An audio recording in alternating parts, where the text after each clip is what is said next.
Hello, welcome to episode 15 of Miil Talks. Miil Podcast? I don't know. I still haven't come up with a name. And this series is Defense Against the Dark Arts. The dark arts being the art of manipulation. So today we're going to be talking about the argument. I was flipping through a book, actually reading it, and I'd already read this book before. I'd forgotten that I read it, and there was a note that I wrote in the margin of the book. It was, you can argue opinions, you can explain facts, but excuses are for losers. So that was about the difference between arguments and explanations. So I thought, well, that's a good idea. I should do a podcast on the argument, the difference between arguments and explanations. So to start with, discourse, the word discourse. What does discourse mean?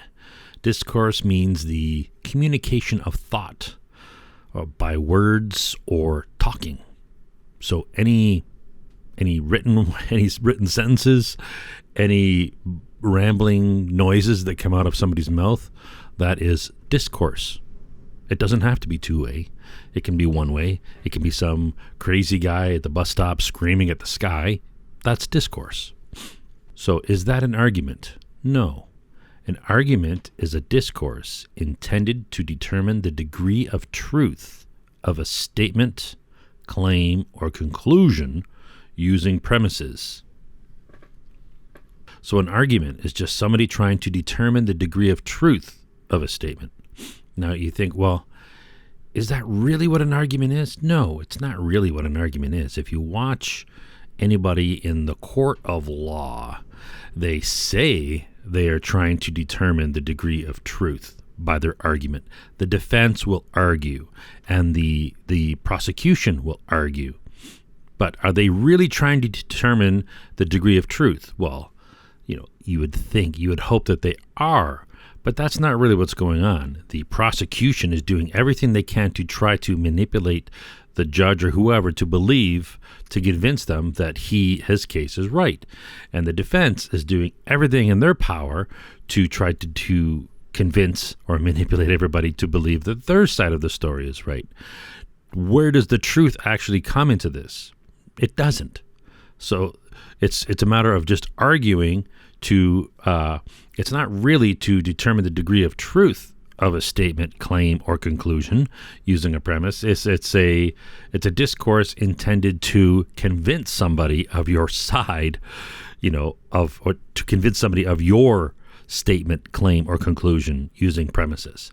So it's not really, an argument isn't really determining the degree of truth. It's just somebody taking a stance and trying to convince other people that their statement or claim is true. Now, it doesn't mean that it is true. They're just trying to convince people that it's true. Now, is it really true or not? Doesn't matter. When you're talking about an argument, it doesn't matter if it's really true. The point of the argument, the arguer is trying to convince other people that their claim or statement or conclusion is true. They're trying to convince them that it is true. Not that it is true. They're trying to convince them that it is true. Now, it may not be true. So this is a nuance here that a lot of people sort of gloss over. So, in a what's the word I'm looking for? Optimal world? That's not the word. You know the word I'm thinking of. I can't think of it. In an optimal situation, we would all be arguing, trying to determine the truth. So an argument is trying to determine the degree of truth. Even that alone, the degree of truth. So how true is it? Is it only 50% or 62% true? What the fuck is that? So, did the bird hit the tree or did it not hit the tree? Well, that statement is only 65.2% accurate. I know there's the black and white fallacy, so maybe some things are a little more. But anyways, I'm digressing here. A discourse is intended to determine the degree of truth of a statement, claim, or conclusion using premises. So that's the definition. But the real world would beg to differ. As everybody knows, when there's an argument, I don't mean a screaming and yelling match. I mean, an argument can and should be done without emotion. It should be done, people, and it should be done where we're trying to determine the truth. And if you are proven wrong, you should be saying, that's a strong argument. But just because somebody gives a really good argument doesn't mean that they are supporting the truth. Evidence and, phantom conclusions, everything that can point to a certain thing. And we all know that just because everything points to something doesn't make that thing true. There's been many times throughout the course of history where things have appeared to be true. And there's a hawk flying out the window carrying, looks like a mouse. Oh, pretty crazy. Anyway, so let's go into more definitions. So an argument is a discourse intended to determine the degree of truth of a claim, statement, or conclusion using premises. So what's a premise? A premise or premises are reasons that support a claim. So they're just reasons. This is true because. Because why? Because of my premises. My premises are the reasons why I think that is true. So what is the claim? What is it? That's just a conclusion or statement. Anything. This cup is full of water. That's a claim, right? Anything you claim, you can argue using reasons. So you need those two things to make an argument. You need to have your claim, which is also your conclusion or just a statement, and then you need that argued using premises or reasons. So you need to have reasons why you feel or you think that is, a valid statement. If you just make a random statement, it's not an argument. It's just you talking out your ass. So now we know what an argument is. Well, we know what a premise or discourse. A discourse is just, sentences, thoughts, words being expressed. An argument is a claim that is argued using reasons. Premises is the reasons, and a claim is just, your claim. I don't know if I need to define it any more than this. So an argument can have one claim and one supporting premise, or it can have a combination of claims and premises. The hack to figuring out arguments are listening for argument indicators and claim indicators. So there are words that are indicators of premises, and there are words that are indicators of claims. Premise indicators precede or occur in the premise. Kind of makes sense. So a conclusion indicator would what? Precede or occur in the claim or the conclusion. So if there's a word that indicates your... Now, I'm probably starting to lose some people here, so let's get to examples. Examples of premise indicators or reason indicators are... So if the reasons why the claim is true are the words because, or since, or firstly, or secondly, or seeing that, etc. These type of words. This cup is full of water because. Since this cup is full of water. Secondly, the cup, whatever. So you can get that. So anything that can mean because. So any word that means because, that's an indicator that there's a reason coming, right? It's not rocket science. So when we hear because or since, the word since, we know reasons are coming. So example of claim indicators or conclusion indicators, when somebody makes a claim, is therefore, or so, or proves that, or implies that, etc. So we know a claim is coming. But a lot of people, including manipulators, will make claims with no claim indicators. There doesn't have to be claim indicators. They just give a premise with little or no indicators. It's like they're arguing an opinion, but they don't want you to know that it's an opinion. You see this now in the news all the time. You see, mainstream news conflating news with opinion. In fact, there's a case right now. The New York Times is being sued by, what's that guy, Project Veritas, because they are conflating, or they have conflated, according to the suit, and the judge is going to let it go, so let it proceed. So there's enough evidence for him to say, yeah, there's a case here that the New York Times, is conflating or has conflated opinion with news. So an opinion is an argument, or it's not news. And you need to let the public know that you're arguing or you're giving an opinion and not the news.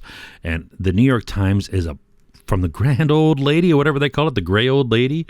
It used to be, a newspaper of reputation, but now it's just a piece of shit garbage mag that is pumping out propaganda, and it's horrible. You read it and it's like, what the hell is this garbage? New York Times. If the New York Times can collapse, all the other papers are, they're all propaganda, biased garbage. Like, it is garbage.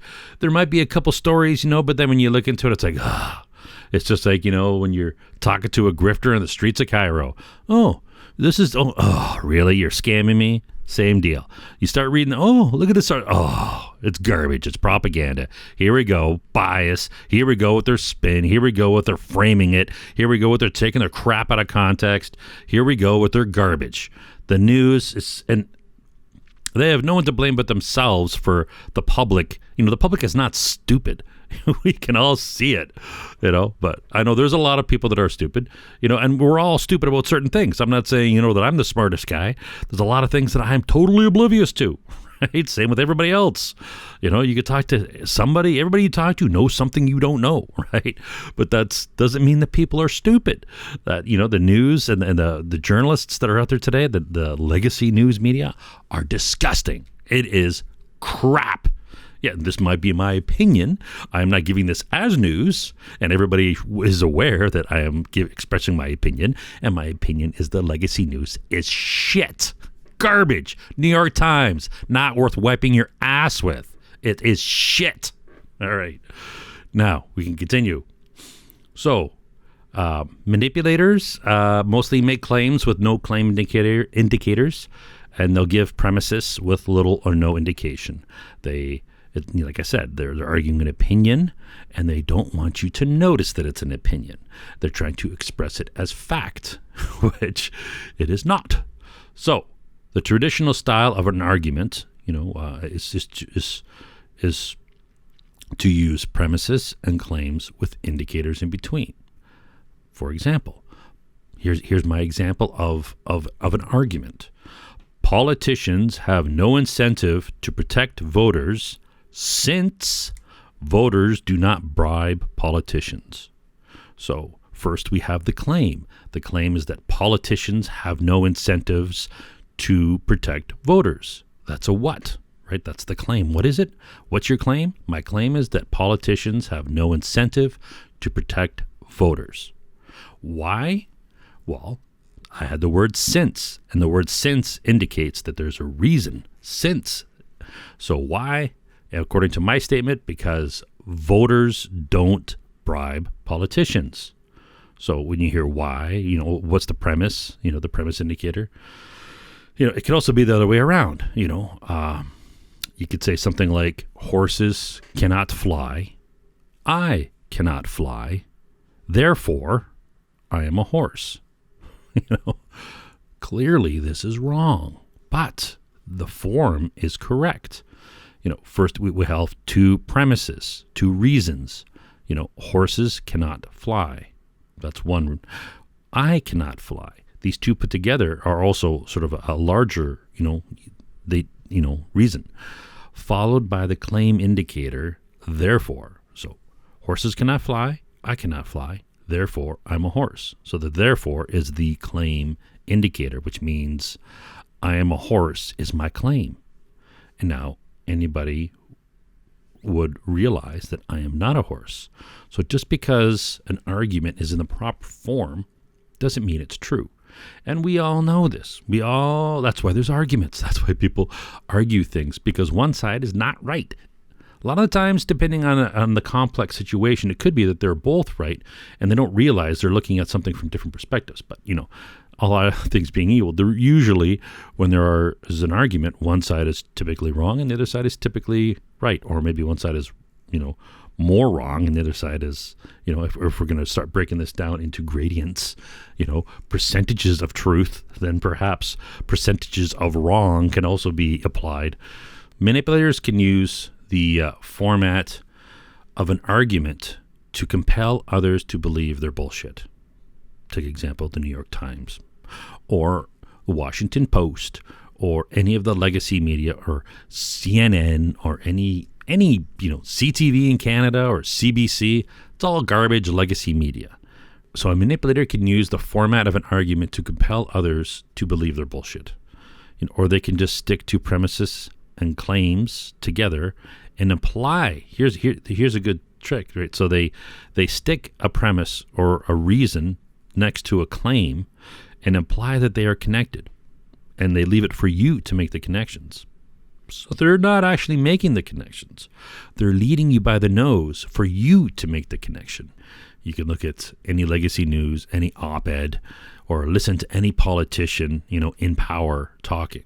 Now, I say in power because a lot of the times the politicians in Canada, I noticed this, the politicians in opposition generally sound more reasonable than when they're in power, unless they're crazy, NDP or, crazy left weirdos, right? So it doesn't matter who they are. Like when the conservatives are in power, the liberals, when they're the opposition, they start making more sense.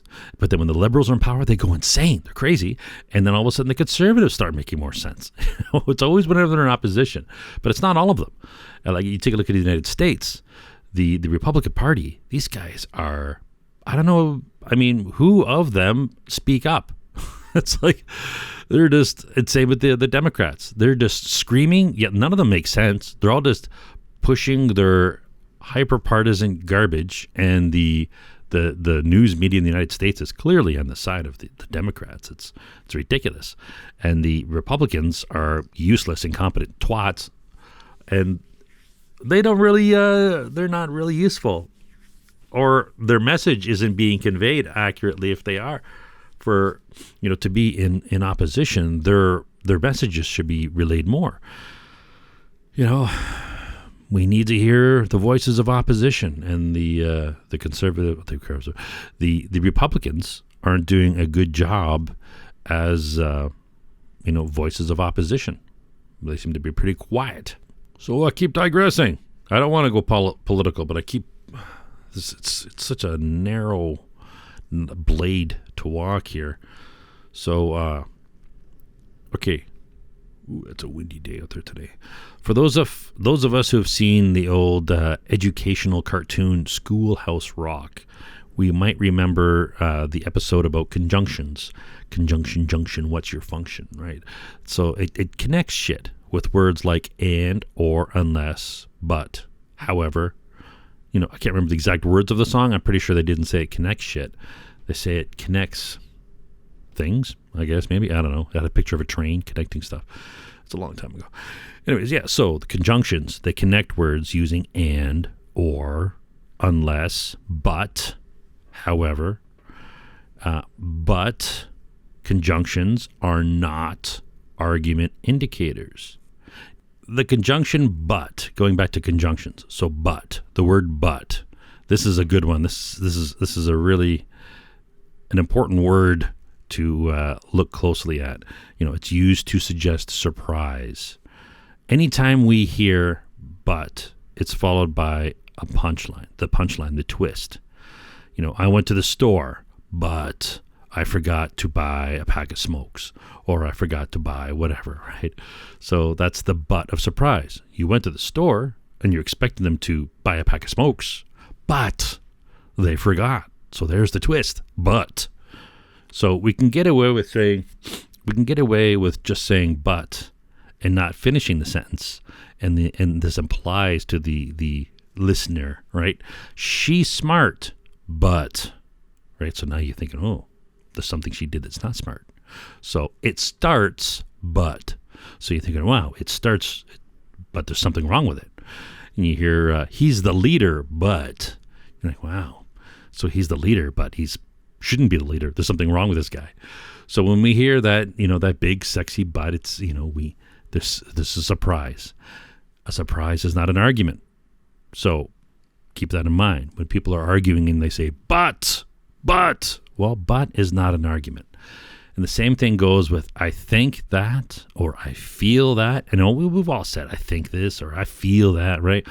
But when we hear these words, we know what's following is not a reasoned argument. It's just some asshole's useless opinion or their guess, and it's useless data. So when somebody says, I think that, you can just say, shut up. I don't want to hear anymore, because it's going to be useless information. It's a waste of time for them to say it, and it's a waste of time for you to hear it, right? So I feel that. Who cares what you feel, right? It's meaningless, right?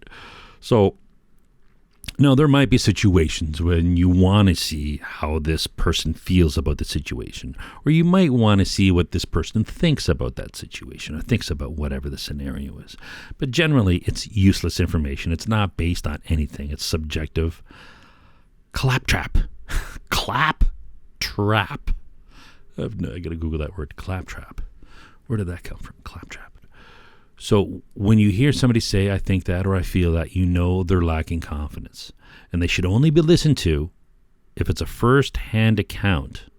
And even then, their story should be taken as very weak and unreliable. The same with I believe. When somebody says, I believe something. Well, what anybody believes is useless. So it's not an argument, and it's not useful for finding the truth. I believe, you can go to some professor, I believe this. Who gives a shit what you believe? I don't care what you believe. What can you prove? Right? What can you argue with? What's your reasoning, right? What are your premises? I don't give a fuck what you believe. I believe that the queen does shut in her hut. Who cares? Strangely enough, when you hear the word must or can't, you think, I hear the word must. That person should be pretty confident. But then when you look at it closer, it might be an argument indicator. This must be that, or this can't be that, right? It sounds pretty certain. But it also can indicate a lack of confidence on the part of the speaker. So, if somebody says, we must prevail, if Buddy was sure that we were going to prevail, he would just say, we will prevail. But when he says, we must prevail, that is implying that we may not prevail. He's not confident that we are going to prevail. We must prevail. Well, if you thought we were going to, you would just say, we're going to prevail. We must prevail. So the word must, right? Or she must have swollen. She must have swallowed the key, right? So again, if you're confident, you would say, she swallowed the key. But if you're not 100%, you're going to say, she must have swallowed the key, right? She must have. So, even when Sir Arthur Conan Doyle wrote as Sherlock Holmes, when you have eliminated the impossible, whatever remains, however improbable, must be the truth. If Conan Doyle or his mouthpiece Sherlock Holmes, were confident, he would have simply said, when you have eliminated the impossible, whatever remains is the truth. But, here we go, some more big juicy but here. But by including must, Conan Doyle has left room for the possibility that he may be wrong, which is enlightened thinking. It's a rational way to go.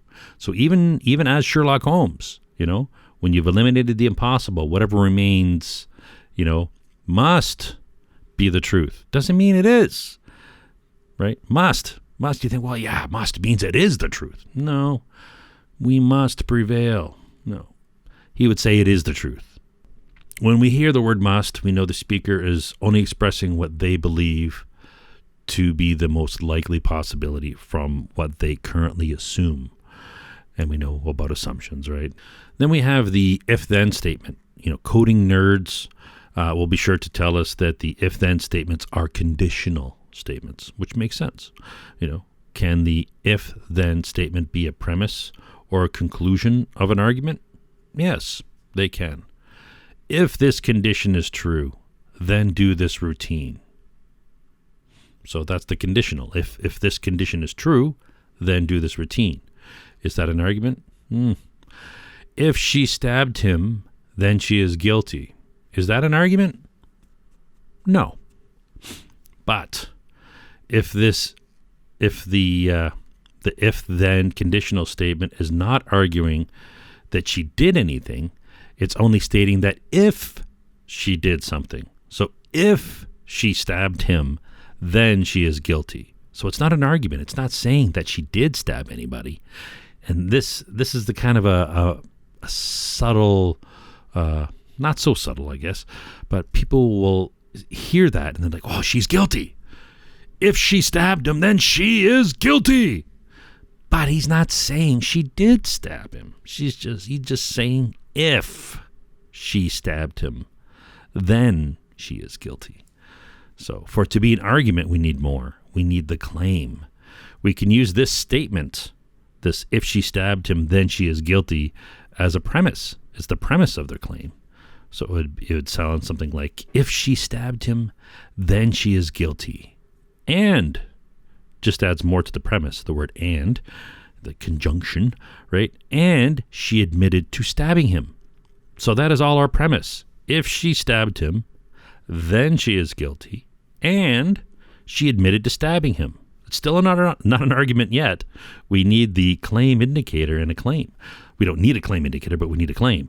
So a claim indicator would be therefore, and the claim would be she is guilty. So now they are claiming that she is guilty. So if she stabbed him, then she is guilty. That's only a conditional statement. It's not claiming anything. And just a conjunction, adding more to the premise. And she admitted to stabbing him. Still not an argument. Still not calling anything. Therefore, she is guilty. Now we have a claim, and we have the premise, and we have an argument. So they're arguing. It's still an opinion. It's not fact. They're saying if she stabbed him, and she admitted to stabbing, and she admitted to stabbing him. So if she stabbed him, then she is guilty, and she admitted to stabbing him. So they're just making that statement. We don't know if she did admit to stabbing him. They're just saying she admitted to stabbing him. Therefore, she is guilty. So we still don't know. This is, if all this is true, sure, it could make sense. But then she's guilty of what? She's guilty of stabbing him. Maybe it was self-defense. There could be a whole bunch more stuff, Anyways, a key fact to remember is that an if-then statement doesn't logically mean something is true.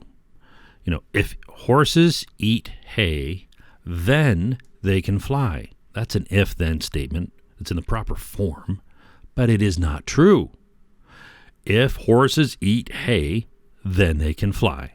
That is clearly in the proper form, but bullshit. So just because you hear these statements in the proper form, just because you hear an argument in the proper form, doesn't mean it's true. So not all arguments are correct, which should be self-evident to everyone. Neither are explanations. And there's a difference between, here's the meat and potatoes. There's a difference between an argument and an explanation. Like I said earlier, you could argue opinions and you can explain facts, but excuses are for losers. So what does that mean? I need to give examples. You argue opinions and you explain facts.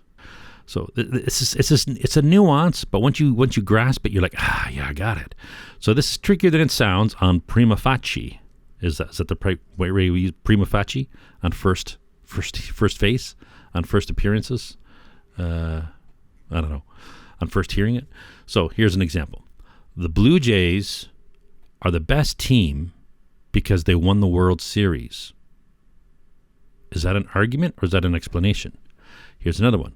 The Blue Jays won the World Series because they are the best team. Now you think, well, what's the difference, right? It's the same crap. No. The Blue Jays are the best team. The first one said the Blue Jays are the best team. That's an opinion. Are they the best team? That's an opinion. That's not a fact. The Blue Jays are the best team because they won the World Series.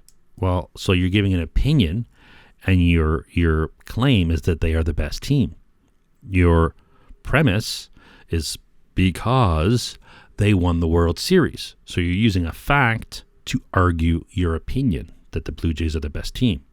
On the second example, the Blue Jays won the World Series because, right? The Blue Jays winning the World Series is a fact.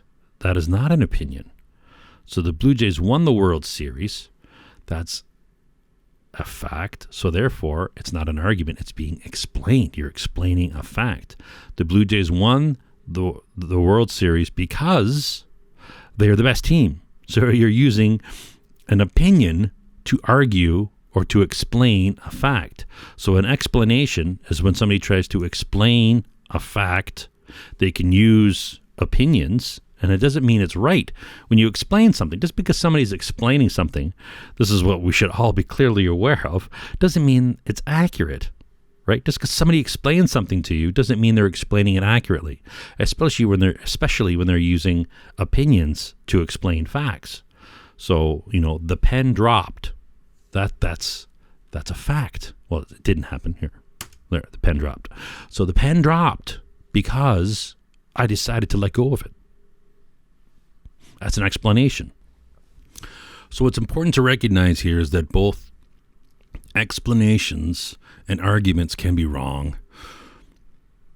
And in some books on logic and reasoning, they don't split this hair. And a lot of books are written by idiots. So there's that. So, like I started to mention earlier about implying connections, this is the most critical part of the podcast. If you only remember one thing, remember these two things. Suppressed premises and suppressed conclusions. Suppressed premises and suppressed conclusions. Manipulators use suppressed premises and suppressed conclusions to deceive their targets. But, nice juicy but, for the sake of brevity, we all use suppressed premises and suppressed conclusions, and we should use them in the correct way. That is, if our suppressed premises and conclusions are true. But, nice big juicy but, as we all know, arguments with overt premises and claims can be wrong. What do I mean by overt? I mean if somebody explicitly says, so here's the reason why I think this, right? They're actually explaining their premise. They're explaining their reason. They're going into depth, wicked detail, explaining the reasons. They can still be wrong. We know this. We've established that. So it can be an honest mistake by a misinformed person, or it can be an intentional disinformation. It can be intentional disinformation by a well-informed manipulator or an uninformed manipulator who's intentionally trying to deceive you. This is another hack of how our minds work. We cut corners for efficiency and for the sake of the time, we need to, and we should.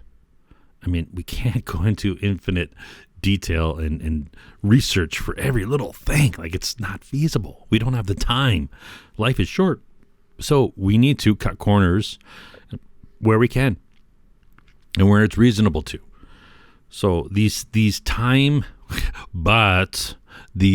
saving techniques are open to hacking by, the manipulator.